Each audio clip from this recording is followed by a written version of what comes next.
Let's do a kind of experiment here where we start with a character and have in this case, a guy standing on a box, and then use this as as an exercise to see how big we can make him feel. At the moment, he's he feels like a small human standing on a box, I'd say. He probably feels about 3 feet tall. And I've created this character, and I've designed him in a way that there's no detail on him, that this kind of making him a box kind of man is on purpose, because I don't want any details to tell you how big he is. I'm hoping that the animation and some other things as we go along will do that. That's another thing you could talk about Pacific Rim, about how the characters are designed, and there's like a shape, language, and level of detail which helps sell the scale of them. But I'm just talking about animation at this point. So, but anyway, he looks small, quite small. So let's try and make him feel bigger. And the first thing we'll do is to slow that animation down. So this is just taking those curves, and then I think I set it to like 1.2 scale in the edit, in the graph editor. I think I pushed it like 3 times. So I think that means that, I don't know, it was 60 frames and it ended up about 120. I think so. I think it's about half speed. That's kind of what it is, I think. Anyway, yeah. So that's the first thing I've done there. So does that make it feel bigger? Well, it starts to. I think it certainly avoids it feeling small. It feels floaty, basically. That's probably a good word for it. You've got just very even, spliny movement, and that's making it feel a little bigger, but not quite doing everything. Okay, so let's add the next thing, which would be shape change or separation. So here I'm separating out all these. So he's got a chest and hips. So every time he does it up and down, they're kind of, the ups and downs of the chest and hip are now in different places. So the hips come down, the chest come down, I think the head comes down. So everything's all separated in its ups and downs. I've also done that on the side to side as well. So as the hips come across, the chest kind of gets left behind and then kind of catches up, and the head drags behind it, and then put a bit of rotation on the head, so it's kind of dragging a lot more. And I've taken some extra time at the end to kind of settle him down so that he doesn't come to a stop quite so suddenly. Kind of keep moving, and just takes a while for that energy to dissipate. I think also there's like his shoulders. That's a good way to get weight in characters as well. His shoulders often as well. That if you have the shoulders coming down later after the chest, that feels quite nice and weighty and fleshy. So there he's starting to feel a bit bigger, I think. That's started to be more successful than the previous one.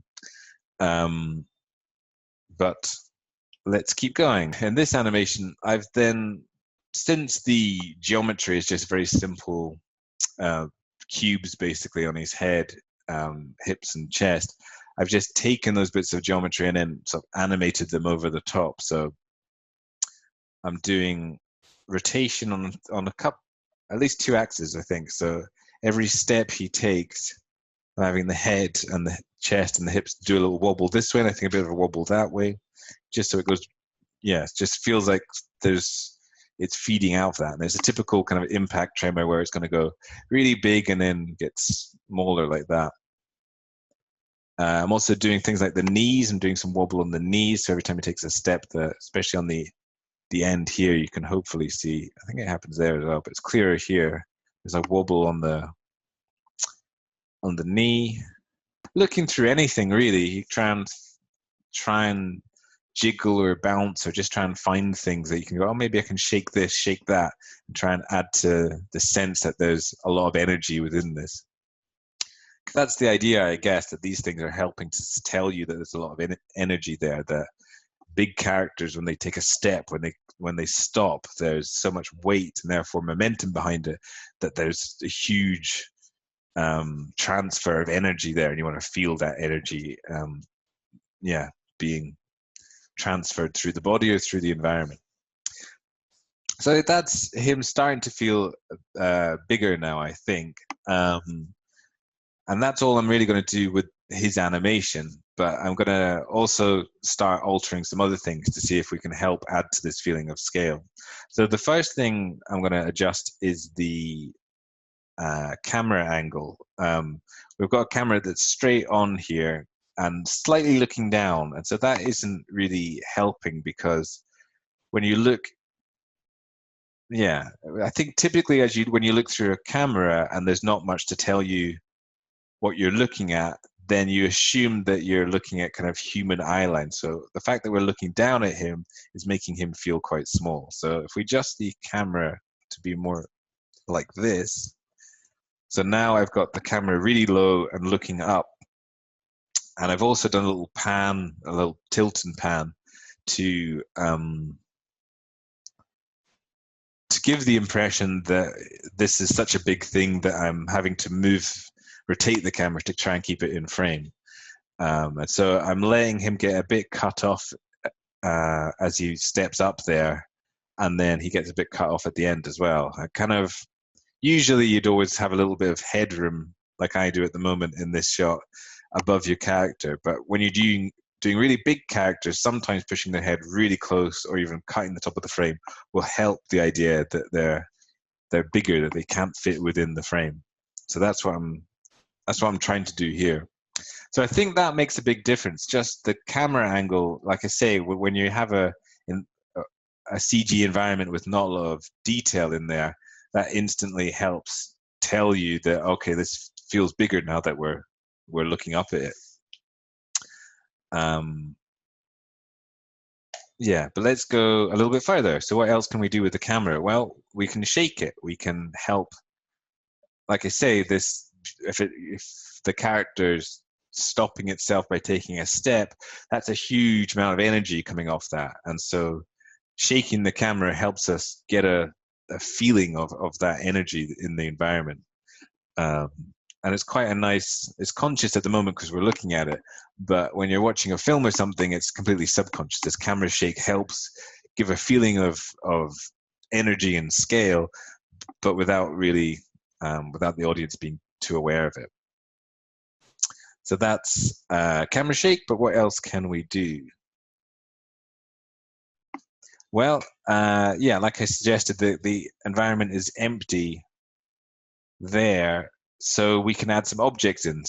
If we put some objects in that the viewer knows the scale of, we start telling them how big our character is. So in this case, I've added some buildings, some kind of trees, and then some cars and some other kind of street furniture to hopefully give our scene a bit more scale to it.